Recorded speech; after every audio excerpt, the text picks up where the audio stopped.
Ayun, magandang hapon po mga ka-hunter. Welcome back na naman po sa ating munting channel. Nandito na naman tayo ngayon sa dagat at mamana na naman tayo ngayon. Stress na pala, mag-alas 3 na ng hapon. Quick dead lang tayo ngayon. Pero napakaraming, ayun, may nanlalambat.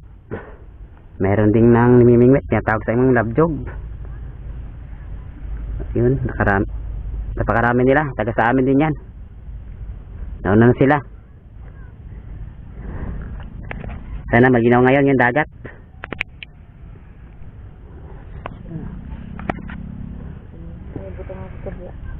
Ha?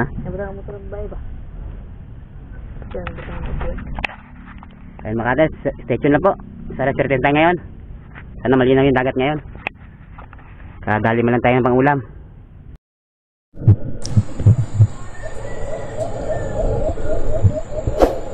Ito mga kante, nakasisid na tayo. First drop natin. Malabo pa rin talaga yung dagat. Halos di makita yung unahan. Pag drop natin dito, may nakita tayong surahan. Uri yung surahan ito tinatawag sa aming hagis. 2 piraso siya. Di lang talaga makita sa video natin. Ayun sa unahan. Yung buti bumalik. Kaya natira ko. Full siya. Ito unang isda natin. Isang hagisis.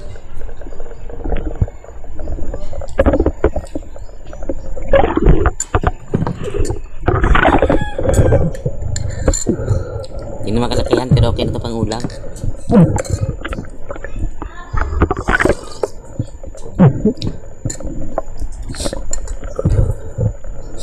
Buhol pa yung line natin. Nahirapan tayong tanggalin yung line kasi kabul-buhol.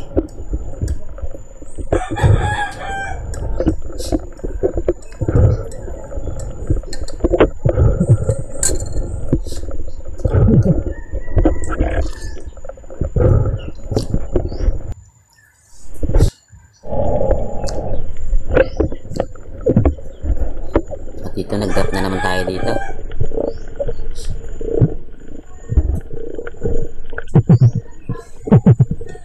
Labuta rin talaga yung dagat ngayon dito sa amin. Hindi natin makita na yung unahan. Hindi natin alam kung may malaking isda bang dumadaan.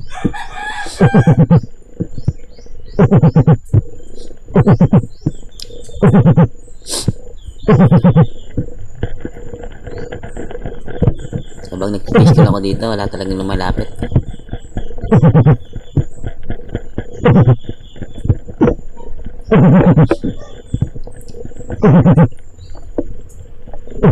Pinagtyagaan ko na lang tong sojourn fish na ito. Harang-harang kasi siya, kaya hinihira ko na para naman di ma-doggy yung pag-drop natin. Medyo malalim pa naman ito.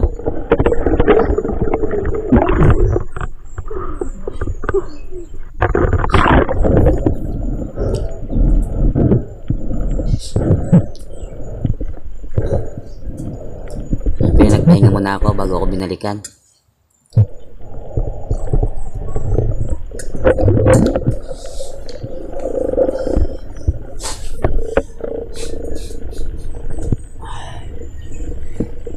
Binalikan ko na nga yung isda.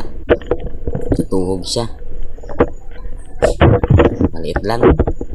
Pero okay na to pang ulam. Wala kasing mga malaki nagpapakita. Malabo rin kasi. Siguro malinaw lang talaga siguro na makikita natin yung unahan. Nagdala nga pala ako ng flashlight niyan kasi yung bago akong flashlight. Napakaraming ito. Meron kasi akong nakikitang malaking grouper dyan sa unahan. Kaya dinalan ko na ng flashlight. Pero hindi talaga nakita. Nung binalikan ko, pinuntahan ko siya, hindi na nakita yung grouper.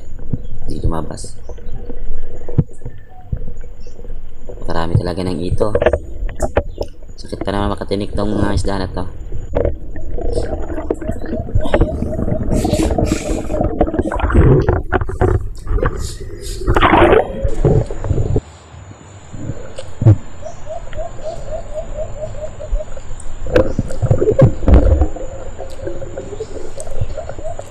Yun, drop na naman tayo. Hanap tayo ng mga isda na pwedeng panain.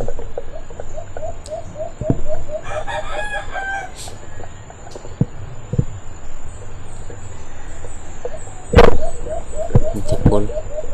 Itong isda na ito, tinatawag sa aming baho-baho. Ako rito ng snapper.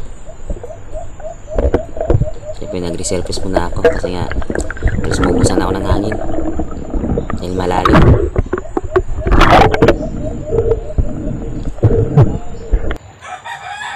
Ating pahinga balik sa pagkuha ng isda dahil sumabit siya sa corals.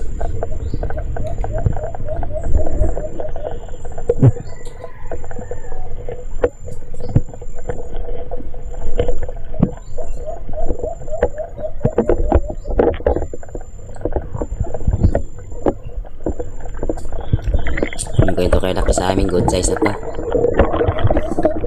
Ulam na rin to.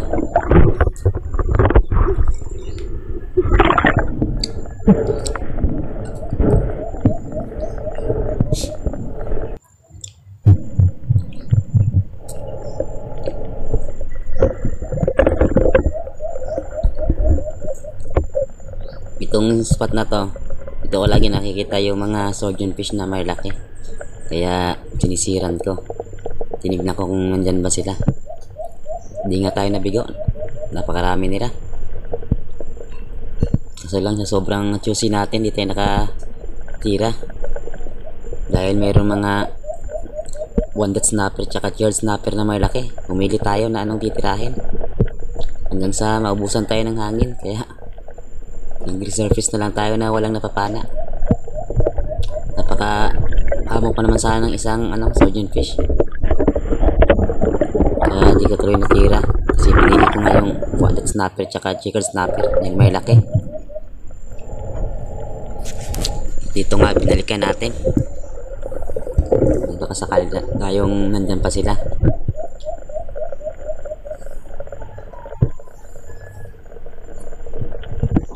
Dito ako lagi nagtatago. Ay, nandun pa nga sila. Tinira ko na itong malaki na surgeon fish. Hindi na ako namili kasi nawala na rin yung mga checkered snapper tsaka one-dot snapper.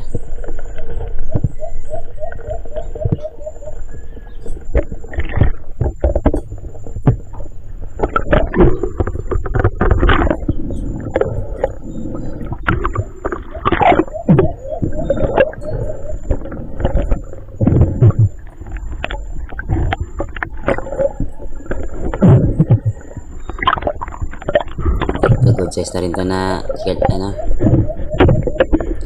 surgeon fish. Ito yung lagi kong nakukuha na surgeon fish na malaki-laki.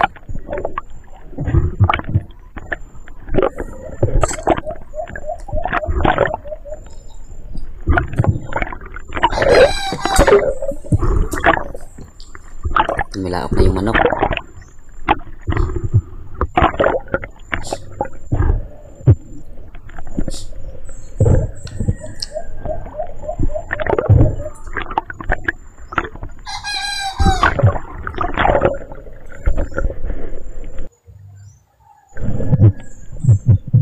Nung nagpapahinga ako, binalikan ko na naman yung spot na yon. Baka nandun pa nga yung kasama na mga surgeon fish.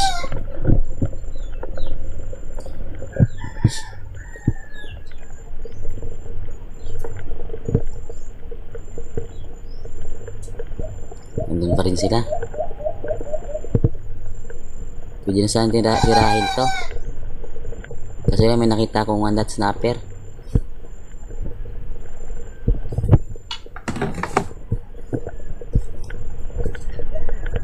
Yung one-dot snapper na yung tinira ko. Kasi hindi pa tayo nahuli ng one-dot snapper kasi lang hindi kalakihan, pero okay na to. Yung tinamaan. Sinabit pa yung line natin, pumasok sa butas. Okay, pahinga muna ako.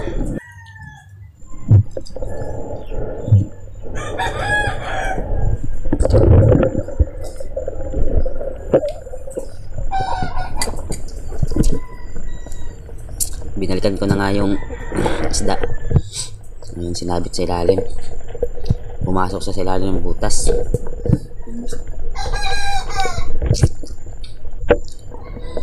So, good size na to.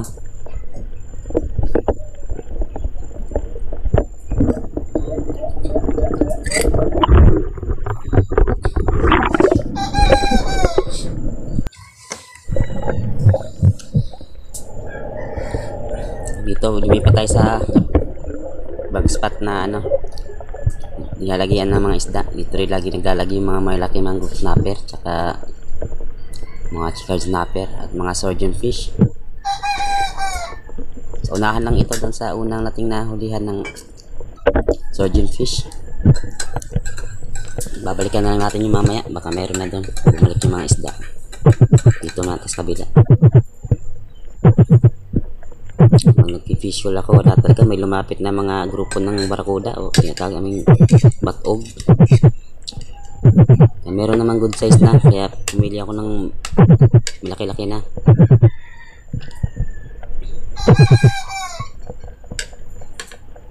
Ito nga, nakapili na ako at tinira ko na sa full shot, stone shot.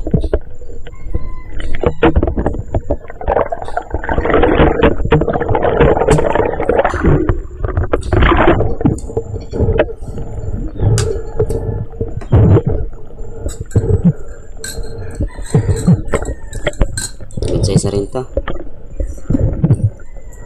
ulam na to.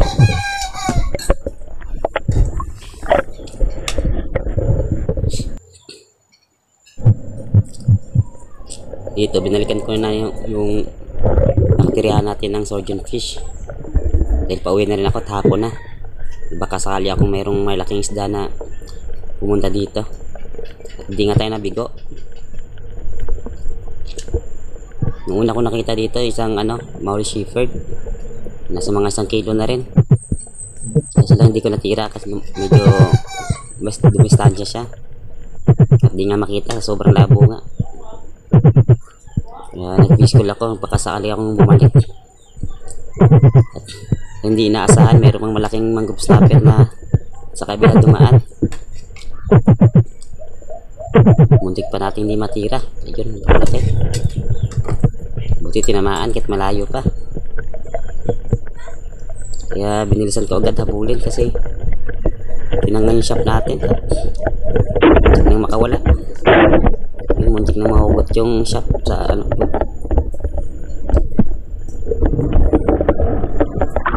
buti na lang binalikan ay agad. Hinabol ko agad. Napakalaking mangrove snapper. Ngayon lang nakahuli ng ganito kalaki.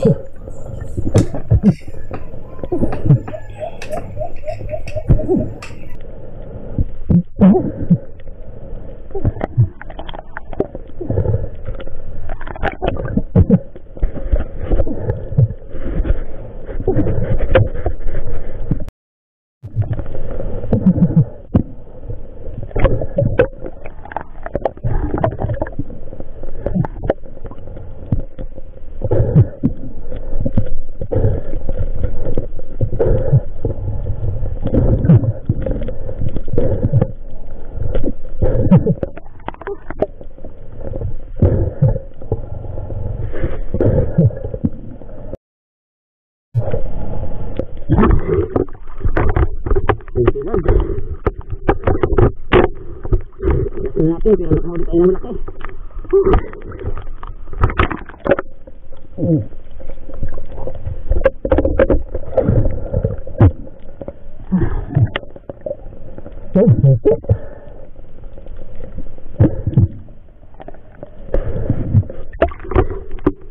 Pagin tayo. Hihapon na. Sabi malabo pero nakatama pa rin tayo ng malaki. Thank you Lord.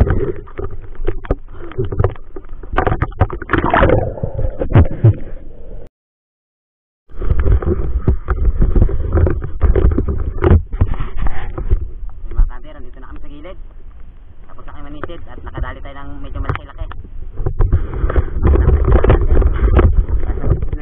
Nakadali tayo ng mangrove snapper.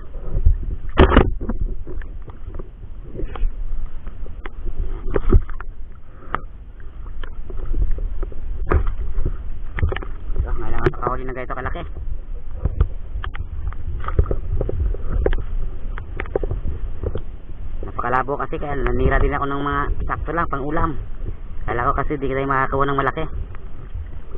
Ito, may pang ulam tayo, tapos bibenta natin to para makapera naman tayo, kumita naman tayo dito.